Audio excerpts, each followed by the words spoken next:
Let's return to This Week in America. Here's your host, Rick Bratton. Welcome back, everybody, coast to coast. This Week in America. Author Vicky Bedi expresses in her autobiography, Whisper of Hope, Cry of Despair, that her encounters with abuse have not made her a victim, but a survivor who seeks to help others stop the cycle of abuse. It began as a biography of the author's mother, who allowed Vicky to write about American society in the mid to late 20th century, the experiences of Slavic, French, and East Indian immigrants in the United States around the turn of the 20th century, child and spouse abuse perpetrated by women as well as men, and the effects of intergenerational abuse and murder and suicide. Vicky was raised in a blue-collar town in Springfield, Vermont. She was gifted in music, lessons in organ, accordion, and voice starting at age 4, church organist at age 15. She majored in music education, later earned a master's degree in music theory. Vicky also has a master's degree in information science. Whisper of Hope, Cry of Despair is a moving memoir about resilience and courage. And author Vicky Bedi is our guest today on This Week in America. Vicky, welcome to the program. A pleasure to have you with us. Thank you very much. I appreciate it. This had to be a difficult book for you to write. Talk about what compelled you to write this book. Why did you decide to write Whisper of Hope, Cry of Despair? Well, years ago, when I was undergoing this abuse and neglect, I promised myself that I would write it. And I'm not sure why I promised myself that. Maybe I wanted a catharsis, which didn't happen by writing it, by the way.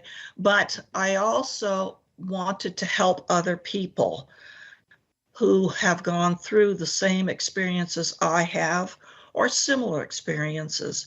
And I felt if they saw a person who lived through it, survived, and actually was successful, maybe it would inspire them to keep putting one foot in front of the other. Well, and the book does that. In reading the reviews, you're doing an excellent job of reaching out and helping vulnerable people that really don't know where to turn. Our guest on the program is Vicky Bedi. If you're Googling that, that's B-E-D-I. Her website is very simple, vickybedi.com. We'll have all of this on our website, thisweekinamerica.us. Vicky, who aside from your mother really influenced you to write this book? Well, obviously, coming from a dysfunctional family, I saw several cousins, what they were going through, the neglect. I didn't know about the abuse of them, but I saw a lot of neglect. I saw a lot of acting out, pranks that were downright dangerous. I saw them trying to escape in the wrong ways, to make do in the wrong ways. And so I wanted to help them. And then as I grew older, I saw people on the streets going through the same thing. It's very common in America. I see immigrants coming now who are trying to assimilate into our society, and they don't know where to begin, and they don't want to let go of their old societies because that's what they're familiar with. And I see the same problems over and over and over again. And I felt maybe I could do something about it. Well, you are, and that's interesting as we're trying to with the present day immigration situation, take it all in, make sense, make rational, humane decisions. Your book helps us do that. It gives us some insight into immigration, what is going through everyone's mind in a situation like that. The book is Whisper of Hope, Cry of Despair by Vicky Bedi, our guest on the program. Once you decide to write the book, the length is interesting. How did you decide on the length, just to get the message out there? I mean, how did you come up with the length for the book? Well, I obviously had written much more than what is in the final book, but I felt I was rambling, and so I wanted it to be like little arrows, darts, striking at the reader. So I went back and shortened it to be more precise. And it was very painful to write the book. I was reliving all those days of torment, all the times I hid under the bed, all the cold. I was so cold, so hungry sometimes, because I didn't dare come out to eat. And it was very painful. It was reliving the torment again.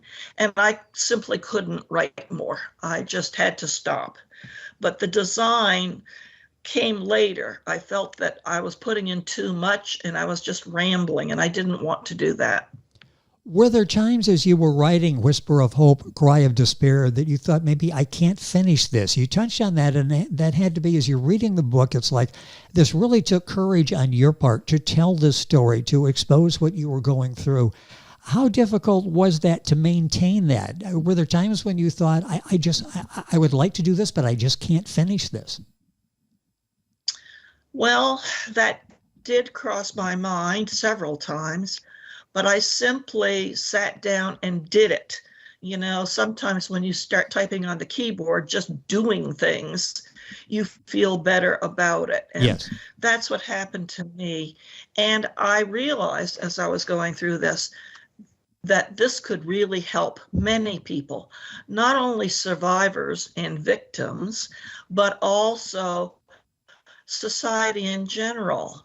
My friends, when they read the book, some of them just had disbelief. They didn't believe that that was happening to me while they knew me. And others accepted it at face value. And others, disbelief. They couldn't believe that anybody would go through that. That just doesn't exist. And that also made me have the goal to finish the book. You know, that's interesting that there were, I want to say, doubts in some cases, uncertainty in others. This actually happened. Is that common? Do you find that because you don't talk about it, others just think your family life is normal like everybody else's? I think people knew that my family life wasn't normal. My best friend, Deb, who is Flag in the book, she and I held on to each other from third grade on. We endured similar situations growing up, and we recognized each other. And that's the other strange thing. Most of my friends throughout my life have experienced the same thing I did. It's almost like we're drawn together. We form a unit and we don't realize why until later on. It's very strange. Well, it's a fascinating story, Whisper of Hope, Cry of Despair by Vicky Bedi. That's B-E-D-I. Her website is vickybedi.com. Book available at pageturner.us, at Amazon, all of the usual places. A link on our website, thisweekinamerica.us. I talked about some of the reviews that I've read and the fact that you are really helping people, maybe even saving lives. What do readers say to you? What do people say to you? Readers, maybe even family, friends that are reading your story. What feedback are you getting? Well, as I mentioned before, some people are very appreciative. It helps them understand their family members who went through similar situations. It helps the survivors and victims. And the difference between survivors and victims is a survivor has come up in the world. A victim constantly revisits the abuse. They just can't leave it behind. And also, I hope to reach people who are disbelievers. They just don't believe these things happen in America. They don't believe it's as common as it is. And I hope to make an indentation in their minds, get them to think that maybe it does happen. You mentioned this wasn't a catharsis for you. We hear the term closure thrown around a lot, like there's this magic moment when everything makes sense and you can deal with it. Talk about it wasn't a catharsis for you, and is there such a thing as closure, do you find, when for someone who's gone through your situation? That's a difficult term. Some days I feel that I have closure, that I've accepted what I've gone through, I've put it in its proper perspective, that I've used the failings of myself and my parents to its best use. Other days, I too feel like a victim, that I can't leave it behind. It just is always on my shoulder. But overall, writing the book has put it in perspective and given me a good balance of life. Something that I think all of us, whether abused or not, have to find. You have to find yourself. And I think way back in the 70s when I was in college, yes, I'm that old, you had to find yourself. That was a key line. Find yourself. Go out there and find yourself. Yes. And that's a form of closure. With us on the program is Vicky Bedi. I'll spell her name again so you can go to her website, get information on Vicky, the book, and order it there as well. That's Bedi is B-E-D-I, Vicky is V-I-C-K-Y. All this on our website, thisweekinamerica.us. Mentioned several times, and I mentioned in the beginning, you are not a victim, you are a survivor. Talk about that process. Was there a moment when you realized, I am not going to be a victim anymore. I am going to be a survivor. That will help me and that will help others. Was there a moment when you did, or maybe it was a series of events that took you from victim status to survivor? Well, I had been a victim for a very long time. I kept reliving it, and it kept dominating my life. And one day I said, I've got to stop. This is destroying me. I can't function like this anymore. I was always a very quiet person as a child and as an adult. Not shy, just quiet. I was really an extrovert, not an introvert. But I held the reins so tight on me that I couldn't be myself. And finally, I realized, you have one life, you better start living it. And that was what caused me to say, okay, it's behind me. I am now a different person. And it was a revelation. I have to say, it really made a difference in my life. You have some pictures in the book on pages 43, 47, before and after. Tell me about those pictures. Well, the before picture is my high school picture. And you see a young lady, very serious, not smiling, not having a future. Her eyes are blank. She's looking out, but she's not seeing anything. She's still a victim. She's still internalizing the problems. Then you see my college picture. The young lady wearing hot pink with curly hair, with it sticking out in every direction, a big smile on her face, and a young lady beginning to find herself. She's getting her footing under her, and she's happy. I was never happy through high school. Never. It was the worst period of my life.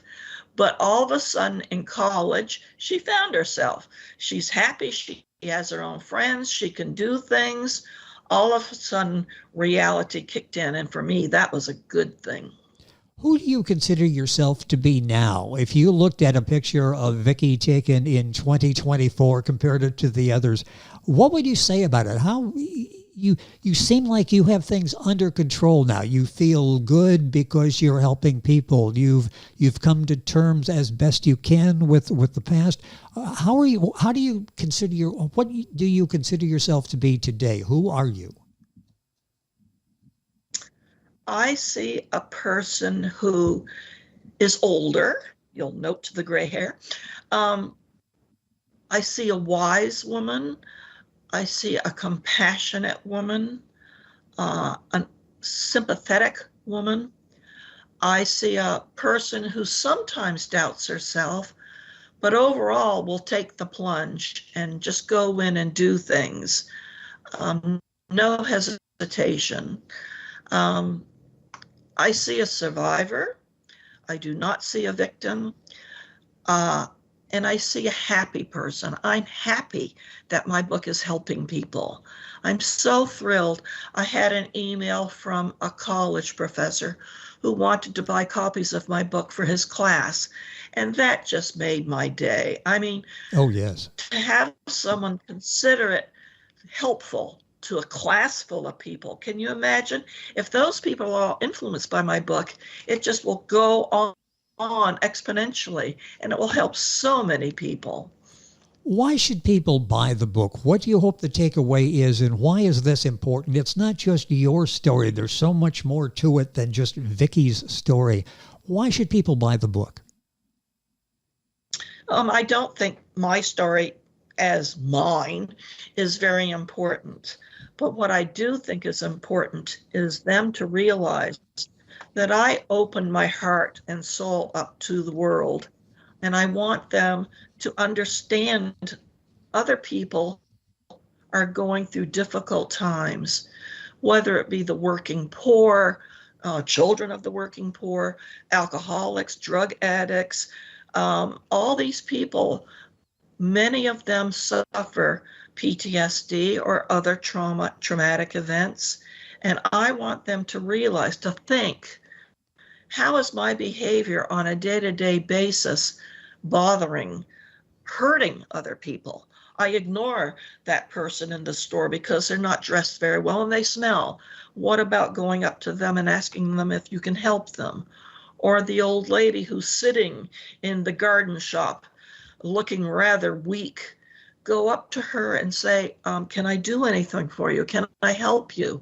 If we become, as a society, more empathetic, more open to new ideas, more open to exposing ourselves by approaching strangers, we will change. We'll change our perspective and we'll change their perspective. So that's what I hope to get from my book. And that's why I want people to buy it. I want them to realize, A, there is hope.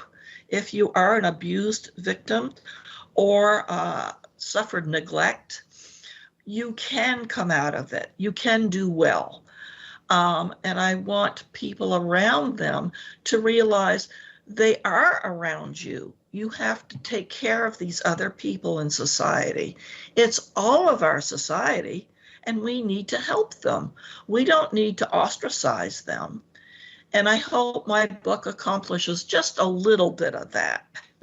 Well, and it will. The book is Whisper of Hope. It is already Whisper of Hope, Cry of Despair by Vicky Bedi. That's B-E-D-I. Book available wherever books are sold. You'll find it at pageturner.us, at amazon.com, like I say, all the usual places, at Vicky's website, and we've got a link for all those. You mentioned working the PTSD, and in the book you talk about the impact the National Center for Post-Traumatic Stress Disorder had on you and developing empathy for others. Talk about that experience. I was hired in 2000 as an indexer, which means I read the medical articles about PTSD and other traumatic difficulties, and we would write controlled language to match it so people searching for these articles could find them, both researchers and the general public. Certainly veterans. We were a branch, well, they are still a branch of the VA system. And I really enjoyed it, but I only could stay there 3 years because it really began to prey on my mind. It began to bother me so much. So I left, and then I came back. The National Center is a research organization. They don't treat patients, but they do research and they determine what kind of treatments are the best for people with PTSD or with anxiety disorder or a host of other problems, both veterans and non-veterans. And it really influenced me. I, of course, scanned so many articles in doing these indexings and talked to so many people, talked to so many researchers. A common joke at the National Center, they have several different divisions, but we were at the executive division in White River Junction, Vermont. And when you have 2 master's degrees, you think you're pretty hot. Well, you're surrounded Yes. by people with multiple doctorate degrees. Oh, And wow. you realize, well, maybe not. But it really helped me, again, to put things in perspective. And I hope I helped them. I hoped I helped the researchers. And when 9/11 came along, I was working at the National Center, and that literally tore all of our hearts out. It was a wake-up call for us, how important our work was and is, and it made a big difference to us, to Congress, because we had so many questions from Congress people, and society in general. It was the greatest experience of my life working there. Vicky Bedi, B-E-D-I, is our guest on the program. A couple minutes left. I want to talk about, very briefly here, the role of forgiveness. We hear that's so important, and you admit to still struggling towards complete forgiveness as adult survivor of child abuse. How difficult is it to deal with forgiveness? It's very difficult. I hated my mother for many years. I just couldn't deal with her. And I had a very difficult time because I was the only child, so I became the caretaker.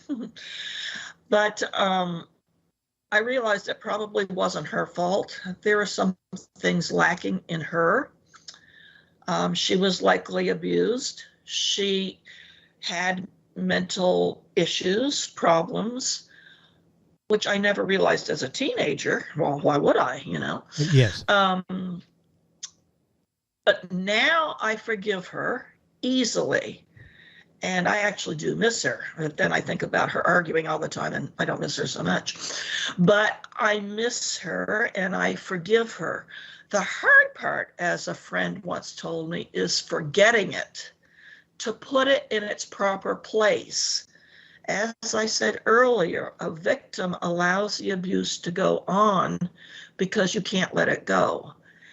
Forgetting it is very difficult, and I find I'm still struggling with that. But to forgive is easier than you think. Again, you have to put it in perspective and incorporate it into your being. And now I easily forgive my mother.